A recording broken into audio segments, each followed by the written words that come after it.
Each Lent, we do a homily series on topics relevant to the big questions in life.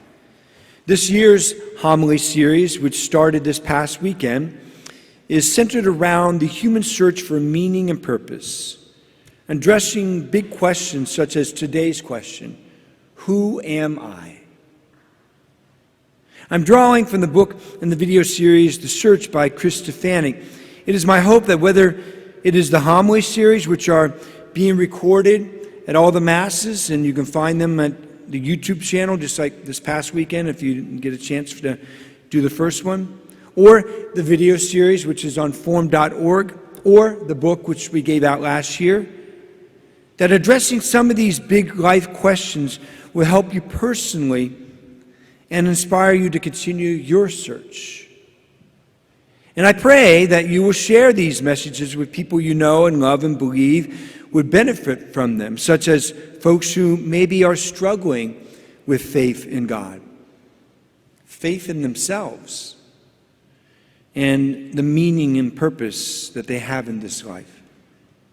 So let's continue our homily series with Who Am I? Who am I? In today's reading from St. Paul's second letter to the Corinthians, chapter 5, he tells us, "Working together then, we appeal to you not to receive the grace of God in vain. For he says, in an acceptable time I heard you, and on the day of salvation I helped you. Behold, now is a very acceptable time. Behold, now is the day of salvation." Now is the time of salvation? Really? If this is true, and it is true because Christ comes to us with this salvation every day, why is it that at times we feel so small, as if we don't matter? Salvation is about God loving us, and we loving God and ourselves, but then look at us, struggling with how the Creator of the universe can love us. We're seeing our own self-worth in this vast world and universe, yet seeing our own self-worth as we look at our sinfulness. What to do with this?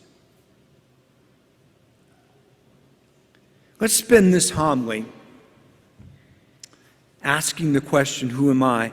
Let's spend this homily looking at just you. Just you as an individual. Did you know there are approximately 7.5 billion people on this planet with you right now? Feel insignificant next to such a vast number of people? Ever stand next to the ocean and take in the reality that the earth is really, really big, and you are occupying just a tiny speck of space on this planet? Let's take it out a bit more. And let's move from the earth to the sun. When you compare the two, the earth and the sun, side by side, you can fit 300,000 of our earths into our sun. Feel small? Plus, our sun is just one among billions of stars in our Milky Way galaxy, and our Milky Way galaxy is one among billions of galaxies. Our galaxy, too, is actually pretty small. Only about 100,000 light years to cross it. There are some galaxies that take 6 million light years to cross. Along these lines, the Hubble telescope was once pointed at a seemingly dark spot in our night sky. Just a pinpoint dark spot where they couldn't see anything but darkness. It found 15,000 galaxies in that pinpoint. Feel small yet? Careful. It's easy to confuse small with insignificant. As if a massive amount of cosmic space has more significance than you. What if I told you that the most amazing living thing in this massive universe is literally right under your nose? You. You are unique, strange, irreplaceable, one of a kind. There has never been another you in the history of the universe, and there will never be another you in the future of time and space. Have you ever marveled at the mystery of you? Like the odds that you are existing at all. They are so astronomically small. Yet here you are. But you almost didn't exist. Almost. Think about this. 66 million years ago, scientists tell us, a 7.5 mile wide asteroid struck the Yucatan Peninsula at the exact right place to produce enough soot to fill the atmosphere and wipe out the dinosaurs. However, if that asteroid arrived in our atmosphere a few seconds earlier, it would have struck the ocean. Or a couple more seconds earlier, it would have missed the earth entirely. This means that at the moment of the Big Bang, when all matter was sent into the void of space, that asteroid and its trajectory was already set in motion to strike the earth at the precise place and precise time to change everything on the earth and get ready for you. You. Chew on that for a while. Well, the same is true of you, with you. You are incredible.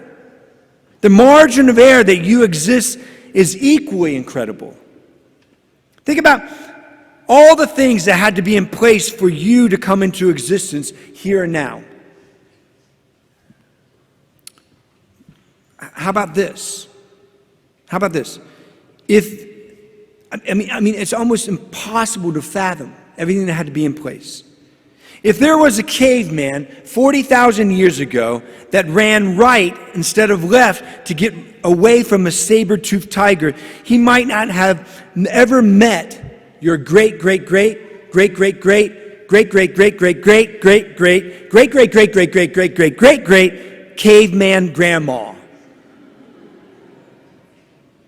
And you, my friend, you wouldn't be here right now.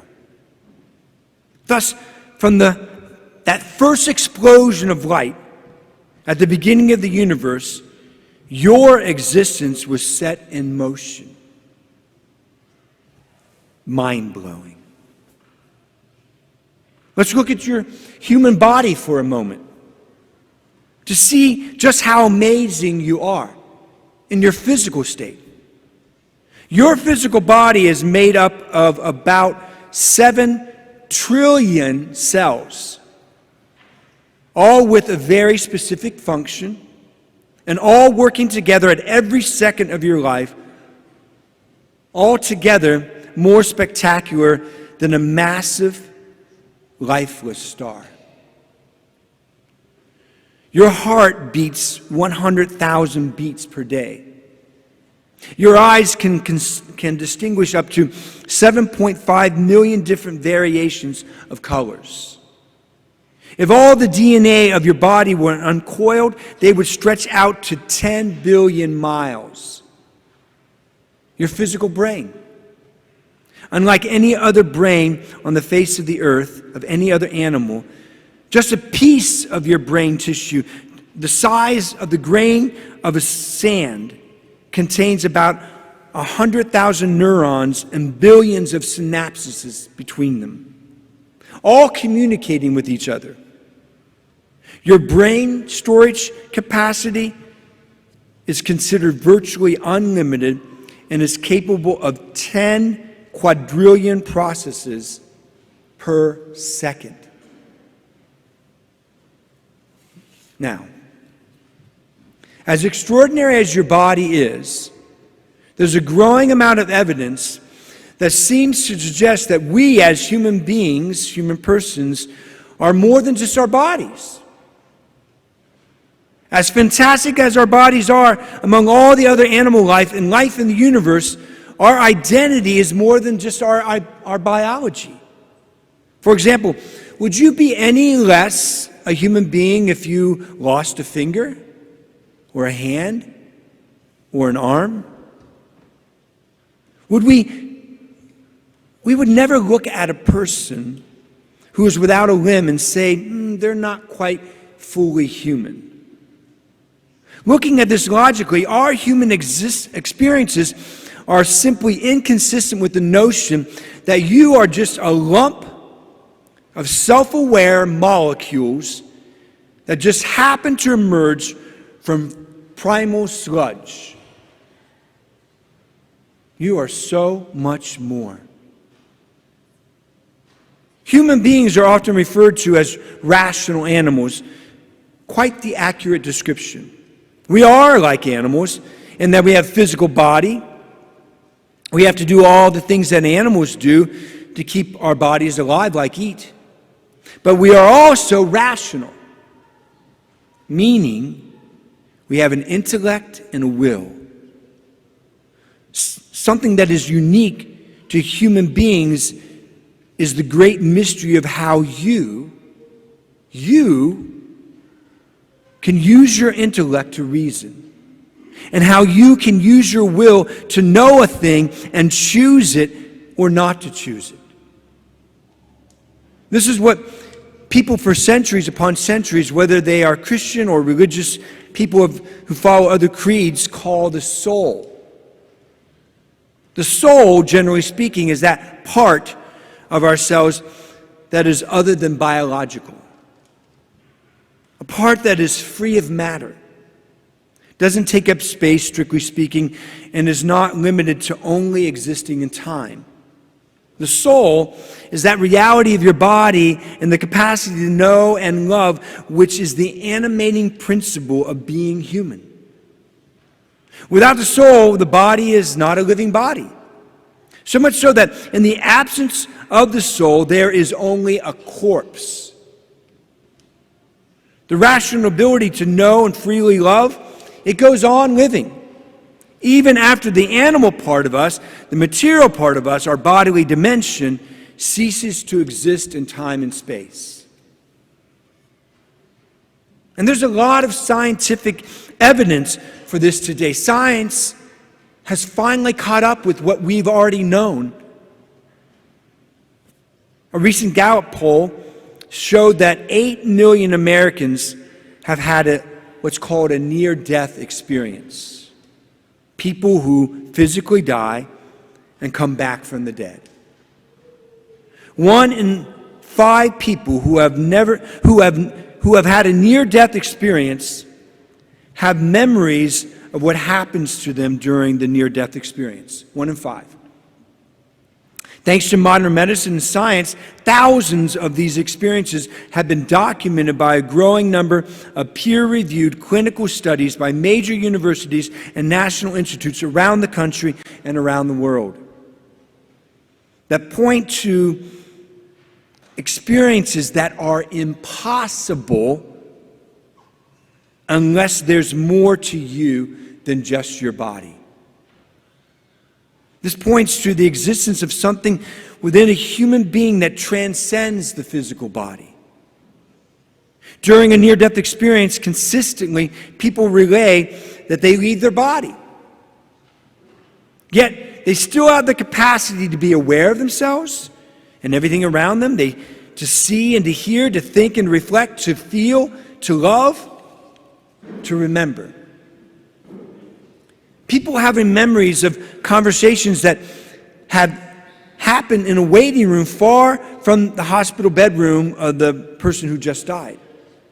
The soul, the person recalls, just moved through the wall and down the hall and to the waiting room and then described accurately everything that happened, everything that was said at the news of their death was relayed to loved ones. Here's one to ponder. 80% of the people who were born blind,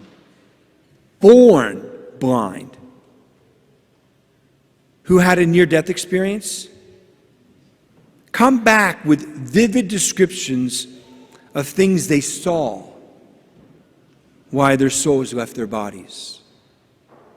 For instance, they would know the color of the nurse's hair and note that it is the same color of the shoelace of the other nurse's shoe. All these near-death experiences, which are scientifically studied and carefully documented today, point to something that you and I already know. There's more to our human life than our bodies. There's something about being human that lives beyond the death of our bodies. And this something is you. This something is our soul. So this means that the soul, your soul, lives beyond the boundaries of physical space and time. What is outside of time and space?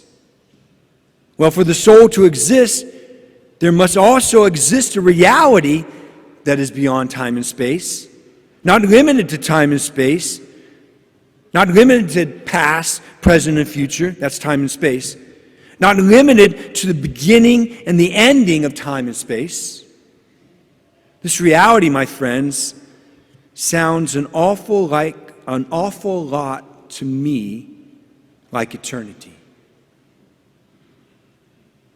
Eternity, among Christians and Jews and all the historic philosophies and religions, is a dimension of existence that is above and beyond physical space and time. In fact, for us as Judeo-Christians, eternity is the state of existence in which God dwells. And from his place in eternity, from what he calls heaven, God created time and space and everything that dwells within it. You see, according to the Big Bang Theory, scientists tell us that before the universe was created, there was no time and space. There was nothing. When the universe came into existence in an explosion of light, the so-called Big Bang, this is when time and space was created. And over billions of years, you were eventually created. Here and now. However, we know, scientifically speaking, something cannot be created out of nothing. Time and space and all that dwells within them cannot be created out of nothing. Something else has to create them. Well, this something else is what philosophers and theologians of all stripes up and down the centuries have called God. God. Only an eternal God who exists before time and space and outside of time and space, who has an infinite power and an infinite intelligence and an infinite will, and whose very nature is love, and who in an act of love creates life. Only this eternal, infinite God is capable of creating time and space and all that will dwell within it. This God, my friends, at the moment of the creation of the universe, this God was thinking of you. At the beginning of the universe, this God was thinking of you. He can do that. He's infinite. He stands before all time and space. He was thinking of you. And then he set into motion an almost infinite amount of events through time and space in order to make sure that you were created.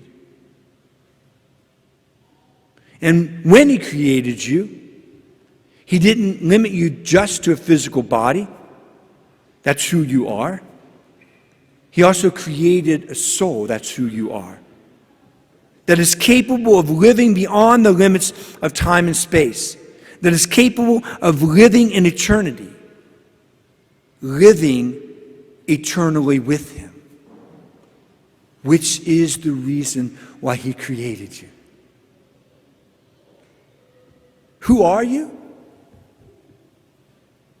You're a big deal.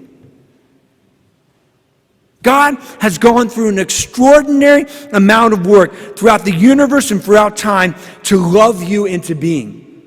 You matter infinitely because you matter infinitely to the infinite God. He brought you into being for a purpose. He has a plan for your life. And your life is one great adventure of discovery. Discovering God, discovering yourself, and discovering everything else in your life that will help you become the person God created you to be, and to do all God created you to do, and to go to all the places God created you to go, including one day when you're ready and when He's ready, to go to live beyond the confines of time and space, when He consummates all time and space, including our bodies, to be with Him forever in eternity, in heaven, which is the ultimate reason why He created you. Let me end with this. It's easy to look at the vastness of the universe, or the vastness of our day, or the fact that I'm one among billions of people on this planet, or the small spaces we occupy from day to day. It's easy to feel insignificant, as if we don't matter as a person. But God, who is looking at you right now, He is looking at you right now from His place in eternity in heaven and saying to you how beautiful you are, how unique and special and worthy, and how important you are compared to the trillions of stars in our universe. As incredible, too, as each of our bodies are compared to all other living beings, we also have an intellect and a will, just like the one who created us. And you have a soul that will outlast everything in the created universe. You can know and love and make choices, something that all the galaxies of the universe cannot do. As magnificent as something is on this earth that we all marvel at, like, I don't know, Mount Everest, it will someday erode and be a thing of the past. But your soul will last longer than it, as mighty and majestic as it looks. Galaxies will fade away someday, and you'll still be around. I know it's easy to feel so small sometimes, but existentially, you stand out from all that was and is and ever will be in the entire universe. Indeed, you are a big deal. Never forget this. And when you daily look at yourself, remember who created you and why. Then live the adventure of you spending your life searching, discovering, and coming to know and love and serve the God who created you, so you can be happy with Him forever in heaven. And remember, too, along the way, as you live the adventure that is you, remind as many other people as possible of who they are too, and of who created them and why, and help them to live out their adventure as they search for the reasons they are in this world and discover their true identity and destiny because of you.